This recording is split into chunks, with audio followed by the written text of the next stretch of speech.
नमस्कार दोस्तों, आज हम बात करेंगे दुनिया के सबसे बड़े सेल्समैन की जो बेचता है लोकतंत्र, लेकिन डिलीवरी में हमेशा बम और अस्थिरता ही भिजवाता है। जी हाँ, हम बात कर रहे हैं यूनाइटेड स्टेट्स ऑफ अमेरिका की। इनका बिजनेस मॉडल बहुत सिंपल है। पहले मीडिया के जरिए डर का माहौल बनाओ, फिर बचाने के नाम पर सेना भेजो और अंत में वहां के संसाधनों को निचोड़ लो। चलिए इतिहास के पन्नों को पलटते हैं और देखते हैं कि कैसे हर बार डेमोक्रेसी तेल लेने चली जाती है। शुरुआत करते हैं वियतनाम से। साल 1960। वियतनाम। डोमिनो थ्योरी का जुमला। अमेरिका ने कहा, भाई साहब, अगर वियतनाम कम्युनिस्ट बन गया तो पूरा एशिया ताश के पत्तों की तरह गिर जाएगा। उन्होंने 10 साल तक जंग लड़ी, जंगल जला दिए, नापाम बम बरसाए। नतीजा, अमेरिका अपना बोरिया बिस्तर बांध कर भाग निकला। वियतनाम आज भी वही है जो उसे होना था।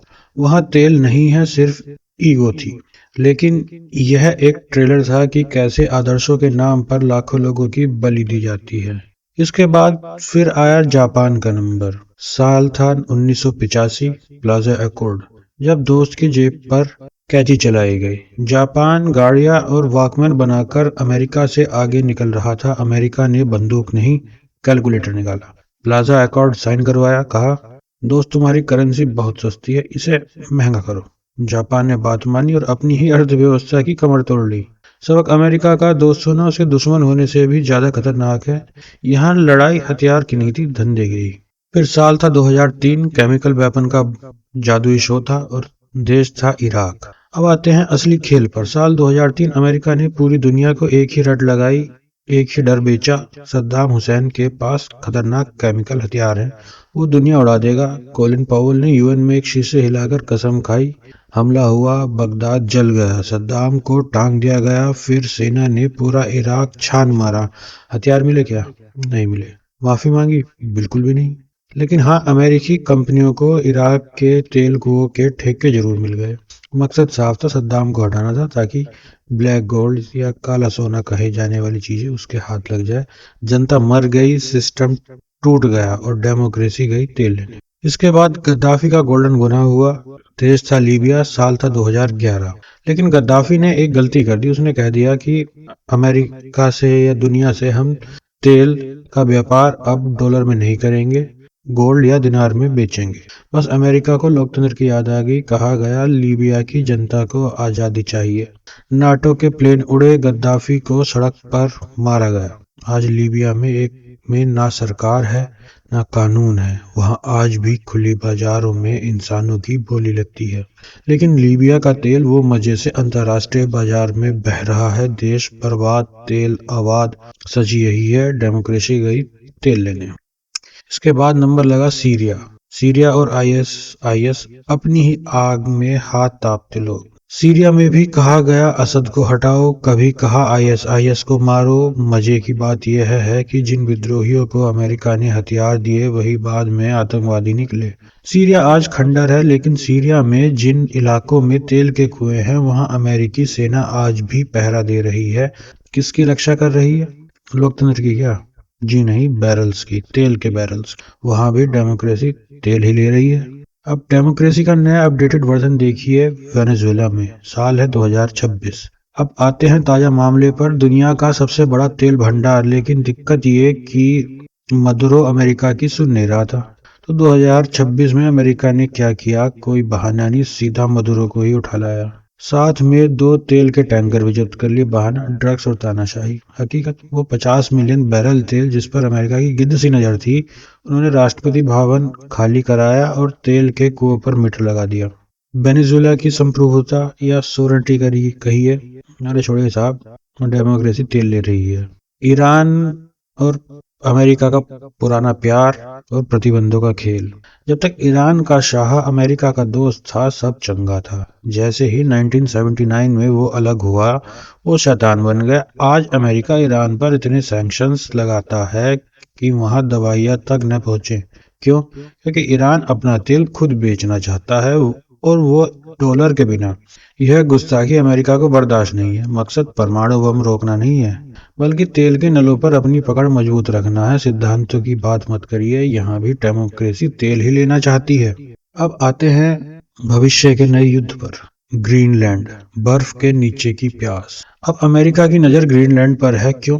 क्या पेंगुइन को वोटिंग का अधिकार दिलाना है? नहीं, पिघलती बर्फ के नीचे तेल और दुर्लभ खनिज, रेयर अर्थ मिनरल्स हैं। दुनिया और चीन वहां पहुंच रहे हैं, तो अमेरिका को अचानक वहां सुरक्षा खतरा दिखने लगा है। जल्द ही आप सुनेंगे कि ग्रीनलैंड को अमेरिकी सुरक्षा की जरूरत है। असल में जरूरत तेल और खनिजों की है। अब साथ में जरा इनका दोहरा चरित्र और इनके दोस्तों की लिस्ट भी देखिए।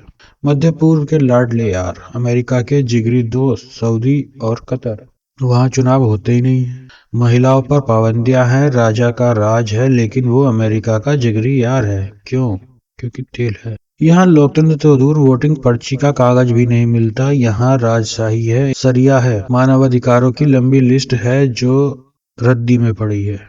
लेकिन अमेरिका के लिए ये स्ट्रेटेजिक पार्टनर्स हैं। क्यों? क्योंकि कतर अपने यहाँ हमास के नेताओं को 5 स्टार होटल में पनाह देता है, लेकिन साथ ही अमेरिका को अपना सबसे बड़ा मिलिट्री बेस भी देता है। सुना है वहाँ प्लेन गिफ्ट करने का रिवाज है। कभी आलीशान जेट गिफ्ट कर दिए जाते हैं, तो कभी फुटबॉल वर्ल्ड कप के नाम पर दुनिया का मुंह बंद कर दिया जाता है। सऊदी अरब पत्रकार खशोगी के टुकड़े कर दे या यमन पर बम बरसाए, अमेरिका को कोई दिक्कत नहीं। बाइडेन साहब इस पहले कहते थे सऊदी को अलग थलग कर दूंगा, फिर वहां जाकर फिस्ट बम करके तेल का उत्पादन बढ़ाने की गुहार लगाते हैं। यहाँ मानवाधिकार का लेक्चर नहीं किया जाता, क्योंकि डेमोक्रेसी तो कब की तेल में लगी पड़ी है। अब दूसरा देश देखते हैं, अमेरिका का पाकिस्तान। हाइब्रिड लोकतंत्र और आईएमएफ की खैरात। दक्षिण एशिया का एक अद्भुत नमूना है पाकिस्तान। यह दुनिया का एकमात्र ऐसा लोकतंत्र है जहां आज तक किसी भी प्रधानमंत्री ने अपना 5 साल का कार्यकाल पूरा नहीं किया। आधे समय देश मार्शल लॉ में रहा और बाकी समय हाइब्रिड रिजीम। सरकार के पीछे सेना ही देश चलाती है। वह सेना ही सरकार बनाती है और सेना ही सरकार गिराती है। लोकतंत्र तो एक मजाक है। लेकिन अमेरिका का रवैया देखिए, जब भी पाकिस्तान की इकोनॉमी डूबने लगती है, अमेरिका आईएमएफ का गला दबाकर लोन दिलवाता है। आतंकवाद से लड़ने के नाम पर F-16 के अपग्रेड पैकेज दिए जाते हैं। हैरानी तो तब होती है जब पश्चिमी संस्थाएं वहां के नेताओं से नोबेल पीस पुरस्कार के लिए नॉमिनेट करने की बातें करती हैं। जिस देश में लादेन एबटाबाद में सुरक्षित बैठा था, उसे मेजर नॉन नाटो अलाई का दर्जा मिला हुआ है। क्यों? क्योंकि पाकिस्तान अमेरिका के लिए किराए का सिपाही है। जब तक वो अफगानिस्तान या ईरान के मामले में अमेरिका का काम करता रहेगा, तब तक वहाँ फौज का राज ही रहेगा। राज भी लोकतंत्र ही कहलाएगा। वहाँ जनता पिसती रहे, डेमोक्रेसी वहाँ भी तेल के ही चक्कर में है शायद। अब एक और ट्रेजिक कॉमेडियन पर नजर डालते हैं, जो एक फ्लॉड डेमोक्रेसी है यूरोप की, यूक्रेन। यूरोप के अखाड़े में यूक्रेन को लोकतंत्र का खिलाफ बताया जाता है, जबकि हकीकत में यह एक फ्लॉड डेमोक्रेसी है। यहाँ भ्रष्टाचार चरम पर था। तो वहाँ एक टीवी कॉमेडियन या जोकर कह लीजिए, वोलोदिमीर ज़ेलेंस्की को राष्ट्रपति की कुर्सी पर बैठाया गया। सोचा गया था कि वो देश हंसाएगा, लेकिन उसने देश को बारूद के ढेर पर ही बिठा दिया। पश्चिमी देशों ने उसे उकसाया, तुम नाटो में आ जाओ तो हम देख लेंगे। कॉमेडियन साहब को लगा यह कोई टीवी स्क्रिप्ट है। उन्होंने रूस जैसे पड़ोसी से पंगा ले लिया। नतीजा, आज यूक्रेन के शहर शमशान बन गए हैं। जवानी जंग में झोंक दी गई है, लेकिन अमेरिका खुश है। क्यों? उसका पुराना हथियार स्टॉक सब बिक रहा है। उसकी हथियार कंपनियां जो हथियार बनाती हैं, जैसे रेथॉन, लॉकहीड मार्टिन, बोइंग, इनके शेयर आसमान छू रहे हैं। और भविष्य में यूक्रेन के पुनर्निर्माण के ठेके जो भी हैं, सब ब्लैक रॉक जैसी अमेरिकी कंपनियों को ही मिलेंगे। देश बर्बाद हो गया एक कॉमेडियन की जिद और अमेरिका की साजिश में। यहाँ भी इंसानियत मर गई और डेमोक्रेसी वहाँ भी तेल के चक्कर में ही लगी पड़ी है। अब देखते हैं भारत पर। दुनिया का सबसे बड़ा लोकतंत्र, फिर भी अमेरिका उंगली उठाता है। क्यों? क्योंकि भारत रूस से सस्ता तेल खरीदता है और अमेरिका की हाँ में हाँ नहीं मिलाता।